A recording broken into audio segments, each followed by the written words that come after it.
This is No.7 Podcast. No.7 Podcast. Hey everyone, and welcome back to the No.7 Podcast channel.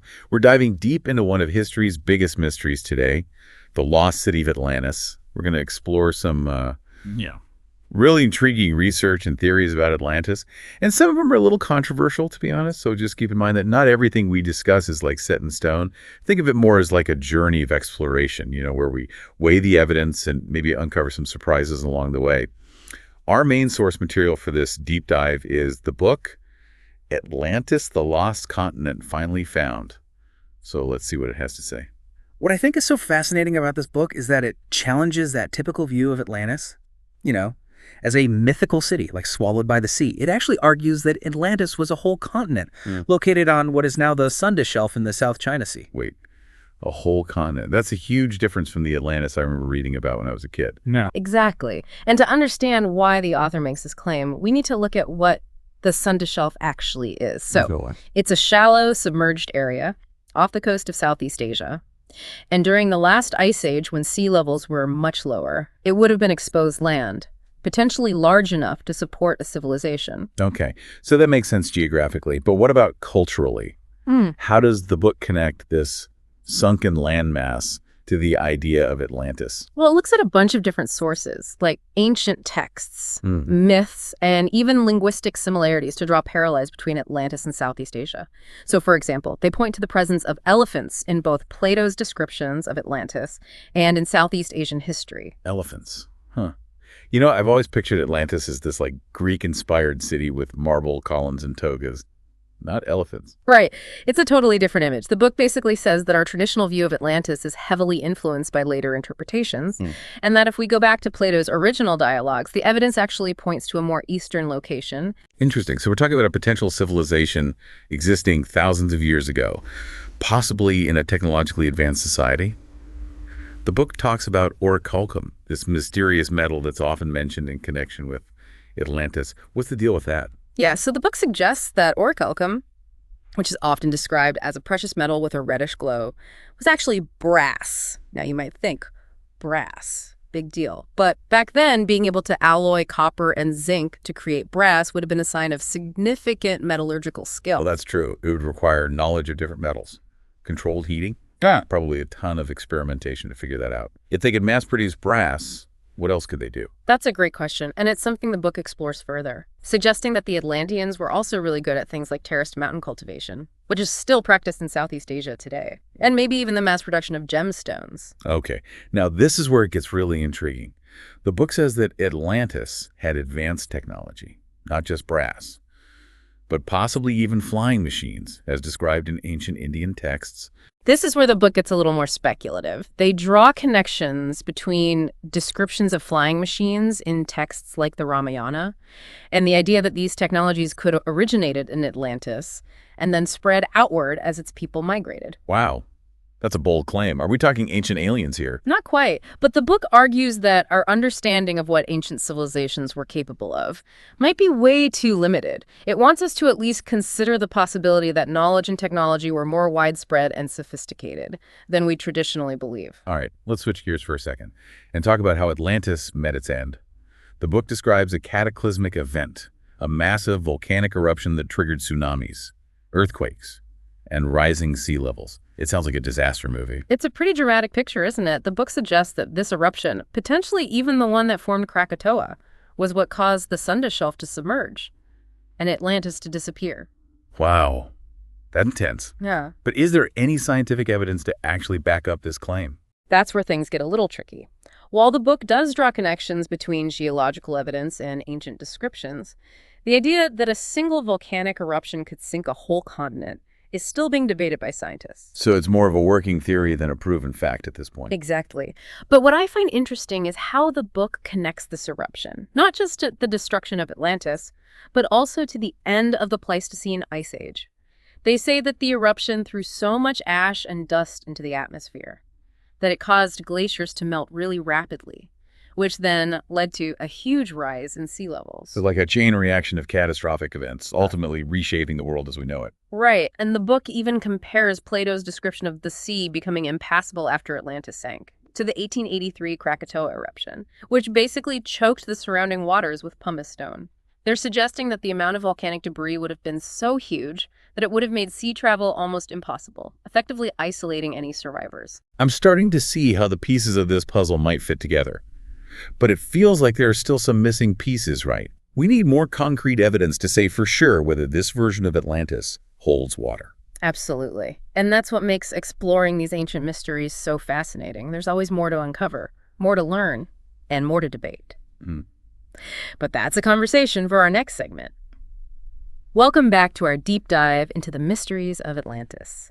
Before the break, we were discussing the cataclysmic end of Atlantis, as described in Atlantis, the Lost Continent Finally Found, and some of the evidence, or lack thereof, for such a theory. Yeah, it's definitely mind-blowing to think that a whole continent could just disappear like that beneath the waves. But what I'm really curious about is the people themselves. What were the Atlanteans like? Well, according to the book, they were a very advanced civilization, not just technologically, but culturally and spiritually too. Okay, so walk me through this. What kind of society did they have? The book describes them as structured and organized, with a deep understanding of social and metaphysical concepts like religion, philosophy, ethics, and law. So not just a bunch of hunter-gatherers stumbling around a lost continent. Not exactly. The book suggests they had a sophisticated system of governance, a thriving economy, and a rich spiritual life. Fascinating. And what about their cities? We talked about the terraced mountain cultivation, but what about their urban centers? Their capital city is described as having a unique layout, shaped like a Celtic cross, or a crossed circle, formed by canals. Canals, like Venice. Very similar. And the book argues that this design wasn't just for aesthetics, it was deeply symbolic. Okay, I'm intrigued. Break it down for me. The circular canal is supposed to represent the world-encircling ocean, and the crossing canals symbolize the 4 rivers of paradise. It's a concept that's found in a lot of ancient mythologies. So their city was like a microcosm of the world, reflecting their beliefs and understanding of the cosmos. Exactly. And at the center of the city, they describe a holy mountain, potentially linked to Mount Atlas in Greek mythology, representing a connection between heaven and earth. Wow. That's a powerful image. It makes you wonder what it would have been like to walk those streets, to experience their culture firsthand. Right. It really gets the imagination going. And the book draws some interesting parallels between this city layout and other ancient cities and sacred sites around the world. Like what?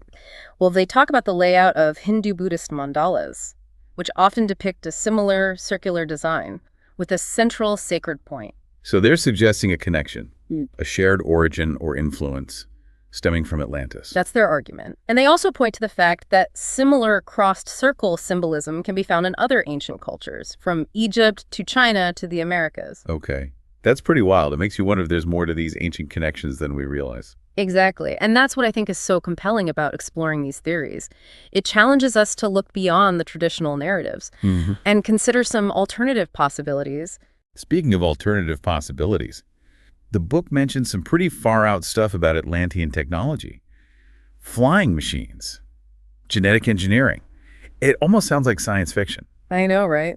It's definitely pushing the boundaries of what we typically think about when it comes to ancient civilizations. But they do try to back up these claims with some kind of evidence, right? They do. They cite descriptions of flying machines called vimanas in ancient Indian texts, like the Ramayana and Mahabharata. So they're saying that these ancient stories might actually be based on real technology that originated in Atlantis. That's how they interpret it. They argue that these technologies could have spread through migration and cultural exchange as the Atlanteans dispersed after their continent sank. Okay, I'm trying to keep an open mind. But I have to be skeptical too. It's a big leap to go from ancient texts to actual evidence of flying machines. I agree. It's important to approach these claims with a critical eye. But even if we don't take them literally, they do raise some interesting questions about the potential for lost knowledge and forgotten technologies. That's true. It makes you wonder what other secrets might be hidden in the mists of time, just waiting to be rediscovered. But I also can't help but wonder, if the Atlanteans were so advanced, how did they end up being wiped out by a volcano? That's a great question, and it's one that the book tries to address. They say that despite their advanced technology, the Atlanteans might have become complacent, or even arrogant, failing to heed warnings about the coming disaster. So kind of like a cautionary tale about the dangers of hubris. Exactly, and it reminds us that even the most advanced civilizations aren't immune to the forces of nature, or the consequences of their own actions. That's a sobering thought. And it makes you wonder if there are any lessons we can learn from the Atlanteans, even if they are just a legend. Absolutely, and that's something we'll continue to explore as we wrap up our deep dive into the mysteries of Atlantis. Welcome back, everyone, to the final part of our deep dive into the mysteries of Atlantis. We've talked about a lot of stuff, from its possible location in Southeast Asia to its advanced society and its crazy end. But there's one question I keep coming back to. What's that? If the Atlanteans were so advanced, why haven't we found more real evidence of them? Like ruins, artifacts, something more than just interpretations of ancient texts. That is the big question, isn't it? And it's one that the book tries to answer. They say that the reason we haven't found more evidence is because we haven't been looking in the right places. Okay. What do you mean? Well, they think most of the evidence is underwater, submerged beneath the South China Sea. Remember, the Sunda Shelf used to be dry land, so any cities or temples or other structures would have been covered up by the rising sea levels. That makes sense. But wouldn't underwater archaeology have found something by now? It's a huge area to search, and underwater archaeology is really difficult and expensive. The book mentions some sensational discoveries of sunken structures in the South China Sea, but they don't give us any details, so it's hard to know how real those claims are. So basically, we just have to wait and see. We need more exploration and research before we know for sure. Exactly, and that's part of what makes this field so exciting. There's still so much we don't know, so much left to discover. It's an ongoing process of exploration, interpretation, and reevaluation. I'm starting to think that looking for Atlantis is almost as interesting as Atlantis itself. But let's change gears for a second and talk about some of the bigger implications of this theory. If Atlantis really existed, with the sophisticated culture and advanced technology, what does that mean for our understanding of human history? That's a great question. The book suggests that if Atlantis existed, it would really challenge how we think about the timeline of human civilization. It would mean that sophisticated societies existed a lot earlier than we thought, and that maybe knowledge and technology have been lost and rediscovered many times throughout history. It's like we're not just moving forward in a straight line, but more of a spiral, with times of progress followed by times of decline, and then rediscovery. Exactly, and it makes you wonder what other lost civilizations are still out there, waiting for us to find them. It really does. Now, before we wrap up, there's one last thing I want to touch on. The book talks about Atlantis as a source of a lot of the myths and legends that have been around for centuries. Can you talk about that a little more? Sure. They say that the story of Atlantis, even if it's been changed over time, has resonated with cultures all over the world because it speaks to something deep inside us all. Like what? The idea of a lost paradise, a golden age for humanity that was destroyed in a disaster. It's a theme we see in so many myths and stories, from the biblical flood to the sinking of Mu in Pacific Island lore. It makes you think that maybe these stories are like echoes of a shared memory, a distant echo of a time when something truly incredible was lost. It's a captivating thought, isn't it? And whether or not we ever actually find Atlantis, the search for it keeps inspiring us and challenging us to rethink our place in the history of humanity. I completely agree. Well, that about wraps up our deep dive into the mysteries of Atlantis. We've explored some fascinating theories, challenged some conventional ideas, and hopefully made you all a little more curious. It's been great exploring all this with you. As always, thanks to all of you for listening to the No.7 Podcast. We'll see you next time for another deep dive into the unknown.